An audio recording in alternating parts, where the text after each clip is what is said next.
Председателот на Собранието Талат Џафери ги распиша локалните избори. Ке се одржат на 17 октомври, а 20 денови претходно, според изборниот законник, започнува кампањата. Во тој период Собранието нема да има седници, освен ако е неопходно. На овој начин им се овозможува на политичките партии и нивните кандидати целосно да се посветат на изборната кампања и на барањата на граѓаните. Истовремено, избегнувајќи можност кампањата да се пресели во Собраниската пленарна сала. Попладнево се очекува одлуката за распишување на локалните избори да биде објавена во службен весник, а уште вечерва ДИК ќе заседава и ќе го донесе роковникот на изборни дејства. Изборот на членови на совети и градоначалници сепак ќе се изврши по стариот изборен законник, иако имаше обиди од најголемите партии тој да биде променет.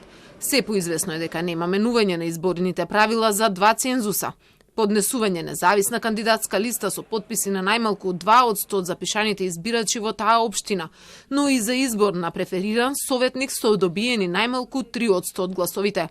На ова се противеше шефот на државата, невладини организации и голем број помали партии, но имаше и опомена од ОПСЕ дека изборен законник не се менува на 2 месеци пред избори. Не мислам дека е соодветно на отпочнат процес предизборен да се мисли за менување на правила. Што се имало и што се можело до сега, се требало и можело да се заврши. Така да, лично не би очекувал некој да иницира постапка за менување правила среде процедурите.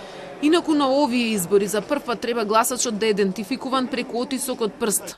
Од ДИК велат дека тендерот е завршен и ќе биде склучен договор со германската компанија Дермалог за опремата.